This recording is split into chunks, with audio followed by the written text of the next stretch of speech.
Hello friends, ചെമ്മനെറ്റ് പോലെ സച്ചിൻ രേവതിയുടെ ഇന്നത്തെ വിശേഷത്തിലേക്ക് ഏവരെയും സ്വാഗതം ചെയ്യുന്നു. ഈ ചാനൽ ആദ്യമായിട്ട് കാണുന്ന ആരെങ്കിലും ഉണ്ടെന്നുണ്ടെങ്കിൽ ചാനൽ സബ്സ്ക്രൈബ് ചെയ്ത് ലൈക്ക് അടിച്ച് സബ്സ്ക്രൈബ് ചെയ്ത് കാണാൻ വേണ്ടി ഒരു കൂടി ഓർമ്മപ്പെടുത്തിക്കൊണ്ട് നമ്മുടെ ഇന്നത്തെ വിശേഷങ്ങൾ കിടക്കാം. അങ്ങനെ ശ്രുതി കട്ടിലായിരുന്നു, ഭയങ്കര കരച്ചിലും പിടിച്ചിലൊക്കെയാണ്. അതായത് ഫംഗ്ഷന് വരാൻ പോകുന്നതായിട്ടുള്ള ചിലവും കാര്യങ്ങളൊക്കെ ഓർത്തിട്ട്. അപ്പം ശ്രുതി എഴുന്നേറ്റിരുന്നുണ്ടെങ്കിൽ എന്താ ശ്രുതി കാണിക്കുന്നത്, എന്താ ഇതിങ്ങനെ പറയാൻ, എന്താ ഈ കരഞ്ഞുകൊണ്ടിരിക്കുന്നത് ചോദിക്കുമ്പോൾ ഈ ചിലവ് ഓർത്തിട്ട് ഭയങ്കരമായിട്ട് പ്രശ്നം എന്താ ടെൻഷൻ ഉണ്ടാകുന്നുണ്ട്. അതായത് അമ്മ പറഞ്ഞേക്കുന്ന 5 സാരി എടുക്കണം. 5 സാരി ആർക്കെന്ന ആ ബാമാൻ്റെയും കൂടെ വരുന്നു, ബാമയ്ക്കും കൂടെ ചേർന്നു. അപ്പോൾ അങ്ങനെ 5 സാരി, പിന്നെ സൂട്ടും കോട്ടും എന്ന് പറയുമ്പോഴത്തേക്ക് 3 പേർക്ക്. എനിക്ക് മാത്രം പോരെ എന്ന് ചോദിക്കുമ്പോഴത്തേക്ക് ബാക്കിയുള്ളവർക്ക് ഞാൻ വാടകയ്ക്ക് എടുത്തു കഴിഞ്ഞാൽ സച്ചി വിഷയം ഉണ്ടാക്കും കേട്ടോ. കാരണം കഴിഞ്ഞാൽ സച്ചി പിന്നെ വരാണ്ടിരിക്കുന്നു പറയുന്നത്. സച്ചി വരാണ്ടിരുന്ന് കഴിഞ്ഞാൽ ശരിയാകത്തില്ല എന്ന് പറയുമ്പോൾ അതന്നെ സച്ചി വരാണ്ടിരുന്നാൽ ശരിയാകത്തെന്ന് ചോദിക്കുമ്പോഴത്തേക്ക് അല്ല വേറെ ഒന്നല്ല. അപ്പോൾ ശ്രുതിയുടെ മനസ്സിൽ വേറൊരു ഐഡിയ ഉണ്ടായിരുന്നു. പക്ഷേ സച്ചി വരാത്തതിൻ്റെ കാര്യം എന്ന് പറഞ്ഞു കഴിഞ്ഞാൽ വേറെ ഒന്നല്ല, നിങ്ങളുടെ അനിയന്മാർ 2 അനിയന്മാരുണ്ടെന്നല്ലേ പറഞ്ഞു. അപ്പോൾ അതിൽ ഒരാൾ വരാണ്ടിരുന്ന് കഴിഞ്ഞ് കഴിഞ്ഞാൽ എങ്ങനെയാണ് ശരിയാകുന്നത് എന്ന് ചോദിച്ചു. ഓ അതാണോ എന്നുള്ള രീതി പറയും. അത് കഴിഞ്ഞെന്ന് പറയും കൂളിംഗ് ക്ലാസ്സിൻ്റെ കാര്യം എന്ന് പറഞ്ഞാൽ കൂളിംഗ് ക്ലാസ് 3 കൂളിംഗ് ക്ലാസ് എനിക്ക് ഒരെണ്ണം പോരെ എന്നുള്ള രീതി പറയും. അന്ന് പോരല്ല, സച്ചി വിഷയം ഉണ്ടാക്കും എന്നുള്ള രീതിയിലൊക്കെ പറഞ്ഞുകൊണ്ടിരിക്കുകയാണ്. അത് കഴിഞ്ഞ് പറയുക ഇപ്പം ഇതിൻ്റെ അകത്ത് മദ്യം ഉണ്ടോ എന്ന് എടുത്ത് ചോദിക്കുക. അത് ശ്രുതി ചോദിക്കും മദ്യം ഉണ്ടോ, പിന്നെ മദ്യമില്ല തന്നെ പാർട്ടി എന്ന് പറയുമ്പോഴത്തേക്ക് അപ്പോൾ ഇതെല്ലാം കൂടെ കൂട്ടിയിട്ട് ഒരു 4 ലക്ഷം രൂപ വരും എന്നുള്ള തോന്നലുള്ളത്. അങ്ങോട്ടും ഇങ്ങോട്ടും നോക്കിയിട്ട് കൂട്ടിയും കുറച്ച് എങ്ങനെ കുറഞ്ഞ റേറ്റ് എടുത്ത് നോക്കി കഴിഞ്ഞാൽ പോലും 4 ലക്ഷം രൂപ വരുന്നുണ്ട്. ഇത് ഞാൻ എവിടുന്ന് കാശുണ്ടാക്കും?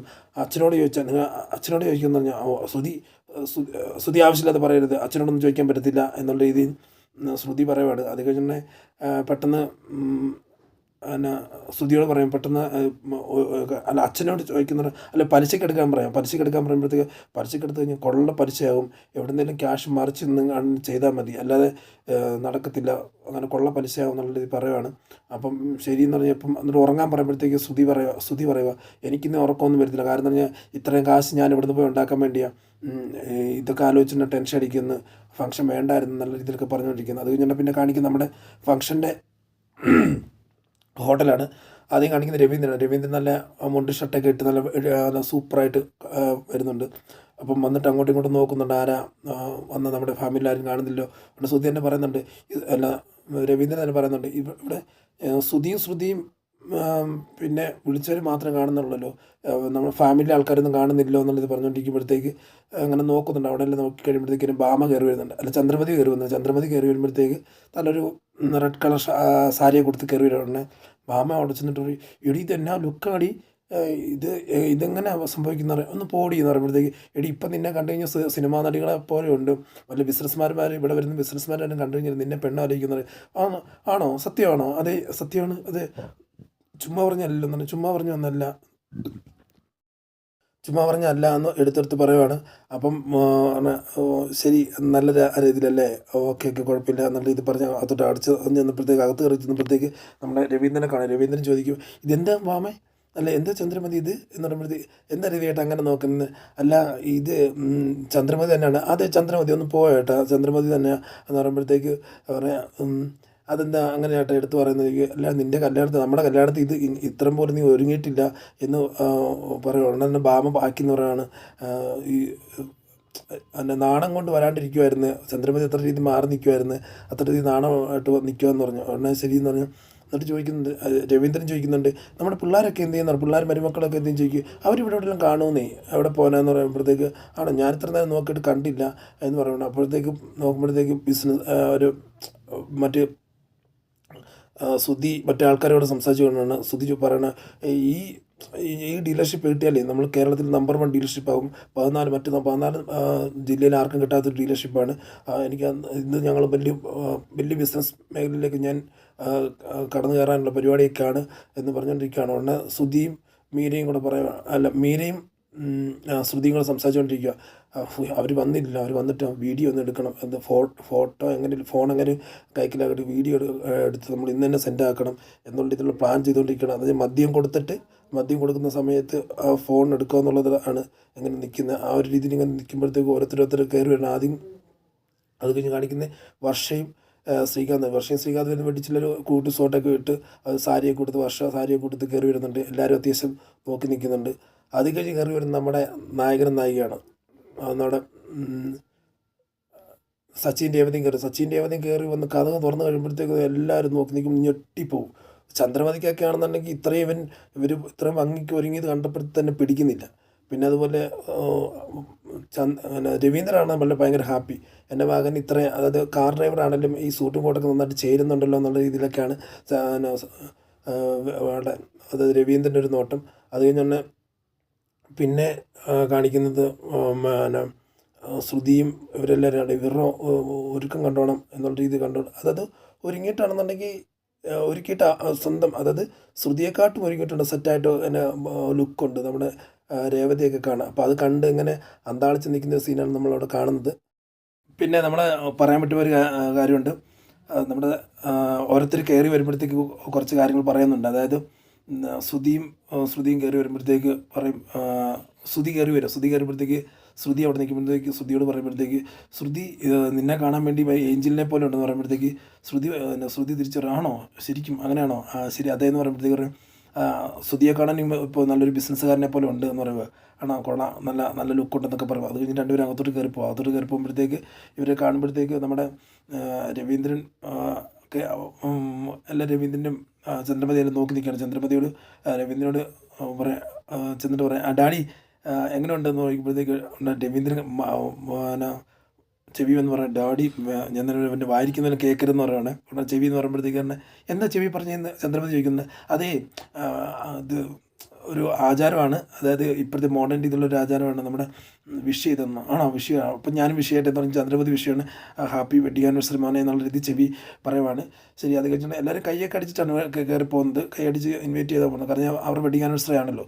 അത് ഞാൻ അകത്ത് കയറി ചെന്ന് കഴിയുമ്പോഴത്തേക്ക് രണ്ടുപേരും നോക്കി നിൽക്കെ ചന്ദ്രമതി പറയുന്നുണ്ട്, എന്നാ ലുക്കാണ് കേട്ടോ, നല്ല ലുക്കാണ്, സൂപ്പറാണ്, നിങ്ങളെ കണ്ടു കഴിഞ്ഞിപ്പം നല്ല ബിസിനസ്സുകാരെ പോലും വലിയ കാശുള്ള കുടുംബത്തിനെ പോലുള്ളതൊക്കെ പറയും എന്നൊക്കെ പറയും. അത് കഴിഞ്ഞാൽ എന്താ ഉടനെ രവീന്ദ്രൻ ചോദിക്കും, ഇപ്പം നമ്മുടെ സച്ചിൻ രേവതി എന്ത് അവർ കുശുമ്പ് കൊണ്ട് വന്ന് കാണത്തില്ല എന്ന് ചന്ദ്രമതി പറയാം. അവരിപ്പം വന്നു കഴിഞ്ഞാൽ തന്നെ അറിഞ്ഞിവിടെ സ്വർണ്ണക്കടയുടെ അടുത്ത് പെട്ടിക്കട നിൽക്കുന്നത് പോലെയുള്ളൊരു ഫീലായിരിക്കും ഉണ്ടാകുന്ന, അത്രമാത്രമുള്ള ലുക്ക് അവർക്ക് കാണത്തുള്ളൂ എന്നുള്ള രീതി ഈ ചന്ദ്രമതി കളിയാക്കുന്നുണ്ട്. ഉടനെ ചന്ദ്രമതി അങ്ങനെ കളിയാക്കുമ്പോഴത്തേക്ക് രവീന്ദ്രൻ പറയുന്നുണ്ട്, എന്താണെങ്കിലും നോക്കട്ടെ, അവർ വരട്ടെ, അവർ വന്നു കഴിയുമ്പോൾ നോക്കാമല്ലോ എന്നുള്ള രീതി പറഞ്ഞു നിൽക്കുന്നൊരു സീനാണ് നമുക്ക് അവിടെ കാണുന്നത്. പിന്നെ നമ്മുടെ സച്ചിൻ രേവതിയും കയറി വരുമ്പോഴത്തേക്കും അന്താളിച്ച് നിൽക്കുവാണ് എല്ലാവരും. അതായത് അന്താളിച്ചെന്ന് പറഞ്ഞാൽ അത്ര രീതിയിൽ ഗെറ്റപ്പായിട്ട് കയറി വരുന്ന കാണുമ്പോഴത്തേക്ക് അവർ ഉദ്ദേശിച്ചില്ല. അതായത് അവനൊരു കാർ ഡ്രൈവറല്ലേ, അപ്പോൾ അത്രയും ലുക്ക് വരുമെന്ന് അവരാരും പ്രതീക്ഷിച്ചില്ല. അത് ചന്ദ്രമതി കാണുമ്പോൾ തന്നെ ഒരു അസൂയ പോലെയാണ് നിൽക്കുന്നത്. അപ്പം കയറി വന്നു കഴിയുമ്പോഴത്തേക്ക് ഒരു കൈയോട് കൈയൊക്കെ വെച്ച് കോർത്ത് പിന്നെ ഇംഗ്ലീഷ് സിനിമയിൽ കാണുന്ന പോലെ കൈയോട് കൈ കോർത്തൊക്കെ നിൽക്കുവാണ്. അപ്പോഴത്തേക്ക് ശ്രുതിയോട് രേവതിയോട് പറയും, രേവതി ഇന്ന് സൂപ്പറാട്ടോ നീ എന്ന് പറയുമ്പോഴത്തേക്ക് അടിപൊളിയാണോ, അത് അടിപൊളിയാണ്, ഞാൻ എൻ്റെ ഫോട്ടോ എടുക്കട്ടെ പറഞ്ഞു. അവിടെ നിന്ന് ഫോട്ടോ എടുക്കണം. ഫോട്ടോ എടുത്തിട്ട് പറയും, ഫോട്ടോ എടുത്തുകൊണ്ടിരിക്കുമ്പോഴത്തേക്ക് രവീന്ദ്രൻ പറയും, ഡാ സച്ചി ഇങ്ങോട്ട് വന്നേ എന്ന് പറയുമ്പോൾ, എന്താ വെച്ചാൽ എന്ന് പറയുമ്പോഴത്തേക്ക് വാ ഫോട്ടോ എടുക്കട്ടെ എന്ന് പറയുമ്പോഴത്തേക്ക് അതൊക്കെ ഫോട്ടോയൊക്കെ പിന്നെ എടുക്കാം, അപ്പോൾ ഇങ്ങോട്ട് വരാൻ പറയുമ്പോഴത്തേക്ക് അടുത്ത് ചെന്ന് കഴിയുമ്പോഴത്തേക്ക് പറയും, സൂപ്പറാണ് കേട്ടോ, അത് നിങ്ങൾ കാണാൻ പിന്നെ സൂപ്പർ സ്റ്റാറും ലേഡി സൂപ്പർ സ്റ്റാർ എന്ന് പറഞ്ഞു. അത്രയൊന്നും ഇല്ല, നിങ്ങൾ ചുമ്മാ പുകഴ്ത്താതെ, അതായത് എന്ന് ചന്ദ്രമതി പറയുന്നുണ്ട്. ഇതൊക്കെ ശ്രുതിയുടെ മേക്ക് ഓവർ ഉള്ളതുകൊണ്ടാണ് ആയിത്തീരുന്നെന്ന് പറയുമ്പോഴത്തേക്ക് ശ്രുതി ഇങ്ങനെ നോക്കുന്നുണ്ട്. അപ്പം അതെ സച്ചി പറയുന്നുണ്ട്, അതെ അസൂയ പാടില്ല, കാരണം എന്ന് പറഞ്ഞു കഴിഞ്ഞാൽ ഇത് ഞങ്ങളുടെ ലുക്ക് തന്നെയാണ്, പിന്നെ അതിൻ്റെ കൂടെ ഡ്രസ്സ് ഇട്ടിട്ടുള്ളൂ എന്നുള്ള രീതിയിലൊക്കെയാണ് പറയുന്നത്. എന്നിട്ട് പറയും സച്ചിനെ പെട്ടെന്ന് രവീന്ദ്രൻ വിളിച്ചിട്ട് ഒരു അച്ഛ ഒന്ന് വന്നേ, ഒരു അത്യാവശ്യ കാര്യം പറയണമെന്ന് വിളിച്ചുകൊണ്ട് പോയിട്ട് എന്താണെന്ന് പറയാം, അച്ഛ ഈ കോട്ട് സൂട്ട് ഇട്ട് കഴിഞ്ഞാൽ ചൊറിച്ചിലുണ്ടാവും എന്ന് ചോദിച്ചു. എനിക്ക് കോട്ട് സൂട്ട് ഇട്ടിട്ട് പരിചയമില്ലെന്ന് പറയുമ്പോഴത്തേക്ക് അച്ഛ എനിക്ക് ചൊറിച്ചിലുണ്ടെന്ന് ചൊറിഞ്ഞായിരുന്നു, പോടാ നീ ആവശ്യമില്ല പരിപാടി പറഞ്ഞുകൊണ്ടിരിക്കുന്നത്, എന്നെ അതിലൊന്നും കിട്ടത്തില്ല എന്നുള്ള രീതി പറയാണ്. എന്നാ പറയാം, അച്ഛ ഇതിൽ നിന്ന് ചൊറിഞ്ഞ് തന്നെ അത്യാവശ്യ രീതിയിലൊക്കെ അറിഞ്ഞ് എനിക്ക് നിൽക്കാൻ പറ്റത്തില്ലെന്ന് പറഞ്ഞ്, നീ നിൻ്റെ പണി നോക്കുന്നു പറഞ്ഞ് കഴിഞ്ഞ് പെട്ടെന്ന് അങ്ങനെ അങ്ങോട്ട് പോവാം. അപ്പോൾ തിരിച്ച് പോകുമ്പോഴത്തേക്ക് രേവതി കാണാം, എൻ്റെ സച്ചിയുടെ മോളെ അവൻ്റെ ഒരു പ്രശ്നം, എന്ത് പ്രശ്നം വെച്ചാൽ അത് ചെല്ലി മോൾക്ക് മാത്രം അത് എന്തോ കിട്ടാനുണ്ടെന്ന് അവൻ പറയുന്നത്. അപ്പം മോള് മാത്രം ചെന്നാൽ അത് നടക്കത്തുള്ളൂ എന്ന് പറയാം. അവിടെ ചെന്ന് കഴിയുമ്പോഴത്തേക്ക് എന്താ സച്ചിട്ടെന്ന് പറയുമ്പോഴത്തേക്ക് എടി എനിക്ക് പുറം ചൊറിഞ്ഞു തന്നെ, കാരണം എനിക്ക് ഭയങ്കര ചൊറിച്ചിലെടുക്കുന്നു എന്നുള്ള രീതി പറയുകയാണ്. ചൊറിച്ചിലെടുക്കുന്നു പറഞ്ഞാൽ എന്നിട്ട് പറഞ്ഞു കൊടുത്തിട്ട് പറയും, രേവതിയോട് പറയും, രേവതി നിന്നെ കാണുന്നത് ഭയങ്കര സുന്ദരി കേട്ടോ, മാത്രമല്ല നിന്നെ കാണാൻ വേണ്ടി ആയുധപൂജയ്ക്ക് വെച്ചേക്കുന്ന കാറിനെ പോലെ ഉണ്ടെന്ന് പറയാം. അത്ര രീതിയിൽ പളപളാന്ന് തിളങ്ങി നിൽക്കുകയെന്ന് പറയുമ്പോഴത്തേക്ക് ലോകത്തിൽ ആദ്യമായിട്ട് സ്വന്തം ഭാര്യനെ കാറിനോട് ഉപമിച്ച് ഒരു ഭർത്താവ് എന്ന് പറയുമ്പോഴത്തേക്ക്, ആണോ എനിക്ക് ഈ വണ്ടി ഫീൽഡ് മാത്രമല്ല അറിയത്തുള്ളൂ, അതുകൊണ്ട് അങ്ങനെ പറഞ്ഞെന്ന് പറയുമ്പോഴത്തേക്ക് ശരി. അപ്പം എനിക്ക് എൻ്റെ പെങ്ങളെയും അല്ല എൻ്റെ അനിയത്തിനെയും അമ്മേനെയൊക്കെ വിളിക്കണം എന്നുണ്ടായിരുന്നു, പക്ഷേ അച്ഛൻ അച്ഛൻ വിളിക്കണമെന്നുണ്ടായിരുന്നു. പക്ഷേ ഞാനാ പറഞ്ഞത് വേണ്ട. കാരണം ഇവിടെ വന്നു കഴിഞ്ഞാൽ ചിലപ്പം അമ്മയും ചേട്ടനൊക്കെ ചേർന്ന് അപമാനിച്ചാലോ അല്ലെങ്കിൽ അവർ വല്ലതും പറഞ്ഞാലോ എന്ന് ഓർത്തിട്ട് സച്ചി പറയുമ്പോൾ അത് ശരി, അത് നന്നായെന്ന് പറയുമ്പോൾ പിന്നെ അച്ഛമ്മ ഉണ്ടായിരുന്നത് നല്ലതായിരുന്നു പറയാം. ശരി, അച്ഛമ്മ ഉണ്ടായിരുന്നത് നല്ലതായിരുന്നു. പക്ഷേ എന്ത് ചെയ്യാനാ, ഇങ്ങനത്തെ ഒരു സാഹചര്യമായി പോയില്ലേ എന്നിട്ട് ഇത് പറയുമ്പോഴത്തേക്ക് സച്ചി പറയുവാണ് കുഴപ്പമില്ല, നമുക്ക് എന്തായാലും നമുക്ക് സെൽഫി എടുത്ത് എല്ലാവർക്കും അയച്ചു കൊടുക്കാം, കുഴപ്പമില്ല എന്ന് പറയുമ്പോൾ നമുക്ക് ശരി എന്ന് പറയുമ്പോൾ അപ്പം നമുക്ക് എന്നാൽ അങ്ങോട്ട് പോകാമെന്ന് പറയുമ്പോൾ ശരി എന്ന് പറഞ്ഞ് അങ്ങോട്ട് പോകാൻ ഒരുങ്ങുവാണ്. അങ്ങോട്ട് പോകാൻ ഒരുങ്ങുമ്പോഴത്തേക്ക് നേരം നടന്ന് പൊക്കോണ്ടിരുന്നപ്പോഴത്തേക്ക് നമ്മുടെ സുധി വന്നിട്ട് ഒന്ന് ഫോൺ ചെയ്തുകൊണ്ടെന്നിട്ട് അറിയാവുന്നത് ഇടിച്ച് സച്ചിൻ്റെ ഫോൺ താഴെ വീഴുമ്പോഴത്തേക്ക് പെട്ടെന്ന് അവിടെ ഉം, ഉം, ആ, ശ്രുതിയും കൂട്ടുകാരും നിന്നിട്ട് പറയും അയ്യോ ഫോൺ എന്ന് പറയുമ്പോഴത്തേക്ക് ആ ഫോൺ കിട്ടണമല്ലോ, ആ ഫോൺ കിട്ടുന്നത്. അപ്പം പെട്ടെന്ന് അത് കഴിഞ്ഞാൽ രേവതി അല്ല സച്ചി പറയാം, നീ എന്താ ഇവിടെ നോക്കി നടക്കുന്നത് അവിടെ കുരങ്ങ എന്നുള്ള ഇത്, അതായത് ഫംഗ്ഷൻ നിൽക്കുന്ന ആൾക്കാരൊക്കെ നോക്കി നിൽക്കി തന്നെ ചീത്ത പറയുകയാണ്.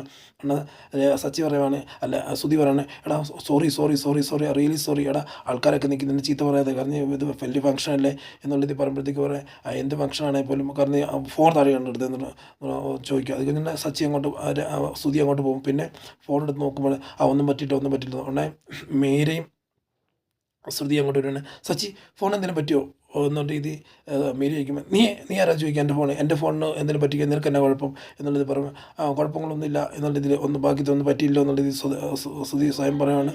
അങ്ങനെ പറഞ്ഞുകൊണ്ടിരിക്കുമ്പോഴത്തേക്ക് പെട്ടെന്ന്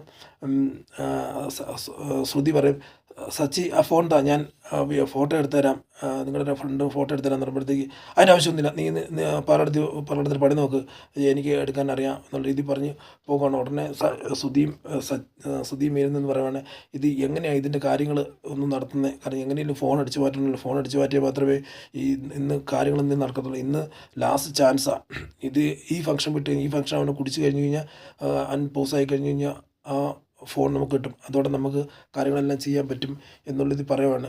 ശരിയെന്ന് പറഞ്ഞ് നോക്കിക്കൊണ്ട് നിൽക്കുന്നൊരവസ്ഥയാണ്.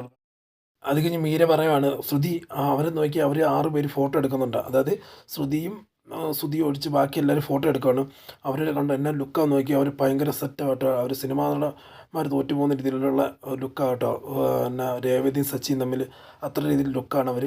എന്താണെങ്കിലും കൊള്ളാമെന്ന് പറയും. ഇപ്പം ശ്രുതി പറയാം, നീ കുറേ നാളെ തുടങ്ങിയിട്ട് അവർ മാത്രം ഇങ്ങനെ കുറ്റം പറഞ്ഞ് എന്നെ പൊക്കി പറഞ്ഞുകൊണ്ടിരിക്കാൻ വേണ്ടി പൊക്കി പറഞ്ഞുകൊണ്ടിരിക്കുന്നത്, എന്നാൽ പിന്നെ നീ സച്ചിനെ കല്യാണം കഴിക്കുന്നത്, എന്തിനും ഞാൻ കല്യാണം കഴിക്കുന്നത്, സച്ചിയുടെ കല്യാണമൊക്കെ കഴിഞ്ഞല്ലേ, പിന്നെ ഞാൻ പറഞ്ഞതുള്ളൂ അവർ ബെസ്റ്റ് കപ്പിളല്ലേ, എന്താണ് നല്ലതാണല്ലേ. ഇപ്പം നമ്മൾ സാധാരണ നമ്മുടെ കൂട്ടുകാരെങ്കിലും മിണ്ടത്തില്ലെന്നുണ്ടെങ്കിൽ നമ്മൾ അവരോട് മിണ്ടത്തില്ല, പക്ഷേ ഇവരെ കണ്ടു കഴിഞ്ഞാൽ മിണ്ടാതിരിക്കാൻ പറ്റത്തില്ല, അത്ര രീതിയിൽ നല്ല കപ്പിൾസാണ് അവരെന്ന് പറയുകയാണ്. അങ്ങനെ പറഞ്ഞുകൊണ്ടിരിക്കുമ്പോഴത്തേക്ക് എന്തായാലും കൊള്ളാം, നീ മിണ്ടായിരിക്കുക, അവരെക്കുറിച്ചുള്ള നിൻ്റെ ഈ ഓവറായിട്ടുള്ള പറച്ചിൽ എനിക്ക് ഇഷ്ടപ്പെടുന്നില്ലെന്ന് ശ്രുതി പറയുകയാണ്. അത് കഴിഞ്ഞാൽ പെട്ടെന്ന് ഡോറ് തുറന്ന് കയറി വരുന്ന ആനന്ദും മറ്റേ അഭിലാഷ് മേനൻ എന്ന് പറഞ്ഞ സാറുമാണ്. പെട്ടെന്ന് നമ്മുടെ ഇൻവൈറ്റ് ചെയ്യാൻ വേണ്ടി ശ്രുതി ചെല്ലുകയാണ്. Shruti hello sir, nice meet you, ഞാൻ വെൽക്കം ടു ദ പാർട്ടി എന്നുള്ള രീതിയിൽ പറഞ്ഞ്, അപ്പോൾ ഞാൻ ശ്രുതി എന്ന് പറയുന്നുണ്ട്. പിന്നെ ആൾ പറയുന്നുണ്ട് ഞാൻ അഭിലാഷ് മേനൻ എന്നുള്ള പറയുന്നത്, സാർ വെൽക്കം ടു കേരള എന്നുള്ള ഇതിലൊക്കെ പറഞ്ഞ് ഓരോ സംഭാഷണം നടന്നുകൊണ്ടിരിക്കുകയാണ്. അതുകൊണ്ട് പറയുന്നത് ശ്രുതിയെക്കുറിച്ച് കേട്ടിട്ടുണ്ട്, 7 ഡിഗ്രി വരെ ഉണ്ടല്ലേ, അതെ സാർ 7 ഡിഗ്രി വരെ ഉണ്ട്, ഞാൻ കേരളത്തിലെ നമ്പർ വൺ അല്ല, കേരളത്തിലെ നല്ലൊരു ഇനി ഈ ഡീലർഷിപ്പായിട്ടാണ് നമ്പർ 1 ആക്കി തീർക്കാൻ വേണ്ടി ഞാൻ ശ്രമിക്കും സാർ. മാത്രമല്ല എൻ്റെ 7 ഡിഗ്രി കാരണം കൊണ്ട് എനിക്ക് എൻ്റെ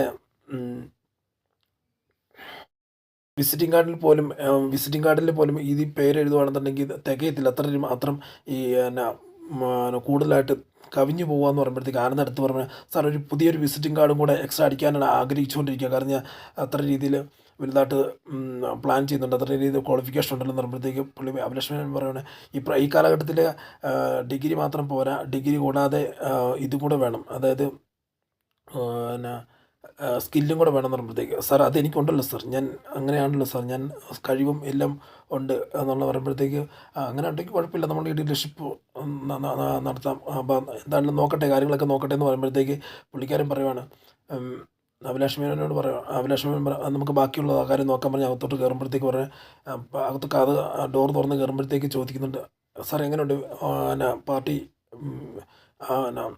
ആംബിയൻസ് എങ്ങനെയുണ്ടെന്ന് ചോദിക്കുമ്പോൾ വെൽ ഓർഗനൈസ്ഡ് ആയിട്ടും ചെയ്തിട്ടുണ്ടോ. പിന്നെ നേരെ പുള്ളിക്ക് വിളിച്ചുകൊണ്ട് പോയിട്ട് എന്താണ് അച്ഛനാണ് പോകണം, ഡാഡി ഇതാണ് എൻ്റെ ബോസ്, ഇതാണ് അഭിലാഷ് മേനോൻ സാർ എന്ന് പറയുമ്പോഴാണ് ആണോ ഒന്ന് അവരുടെ കൈ കൊടുക്കുക.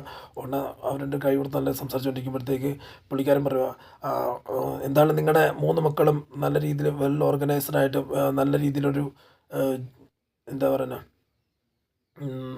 നല്ല രീതിയിൽ ബിസിനസ്മാൻ ആയതുകൊണ്ട് നല്ലതായി, നിങ്ങൾക്ക് നല്ലതെന്ന് ചോദിക്കുമ്പോഴത്തേക്ക് രവീന്ദ്രൻ മൂന്ന് പിന്നെ മക്കളോ അങ്ങനെ പറഞ്ഞുകൊണ്ട് ഇങ്ങനെ സ്വയമേ അതായത് ഈ ഒരു കൺഫ്യൂഷൻ പോലെ പറഞ്ഞുകൊണ്ടിരിക്കുമ്പോഴത്തേക്ക് പുള്ളിക്കാരൻ അത് ശ്രുതി പറയുക, അച്ഛാ ആ നെയ്ബർ ചേട്ടൻ അച്ഛനെ അന്വേഷിക്കുന്നുണ്ട്, അങ്ങോട്ട് ചെല്ലെന്ന് പറഞ്ഞ് ഒഴിവാക്കി വിടുക. കാരണം ഞാൻ ഇതിനു മുമ്പ് പറഞ്ഞിട്ടില്ല അങ്ങനെ ഒഴിവാക്കി വിട്ട് കഴിയുമ്പോഴത്തേക്ക് ശ്രുതി പിന്നെ സച്ചിയും ശ്രീകാന്ത് പറയുകയാണ്, അച്ഛൻ്റെ അടുത്ത് കള്ളൻ പറഞ്ഞിട്ടില്ലായിരുന്നു, നമ്മൾ ഇങ്ങനൊരു കള്ളത്തരത്തിലൂടെയാണ് ഇവിടെ വന്നേക്കുന്നതെന്ന് പറഞ്ഞിട്ടില്ലായിരുന്നു, ചേട്ടൻ എന്നെ പരിപാടി കാണിക്കുമ്പോഴത്തേക്ക് സച്ചി അടിക്കാൻ ഞാൻ ഇന്ന് കാണിക്കും, എൻ്റെ ദേഷ്യത്തിന് അടിച്ചാൽ കൊള്ളാമെന്നുള്ള രീതി പറഞ്ഞ് പോകുന്നൊരു സീനാണ് അവിടെ കാണിക്കുന്നത്.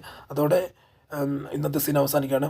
അതിനാൽ വ്യൂവേഴ്സ് ഇനിയുള്ള ദിവസങ്ങളിൽ ഇതുപോലുള്ള കഥകൾ കൂടുതലിടാൻ നിങ്ങൾ ഓരോരുത്തരുടെ സപ്പോർട്ട് ഞാൻ ആഗ്രഹിക്കുന്നുണ്ട്. നിങ്ങളുടെ ലൈക്കും സബ്സ്ക്രിപ്ഷനും ഞാൻ ഒരിക്കൽ കൂടി തരണമെന്ന് ഓർമ്മപ്പെടുത്തിക്കൊണ്ട് ഇന്നത്തെ വീഡിയോയിൽ നിന്ന് ഇവിടെ പറയുന്നു. Signing off. Thank you.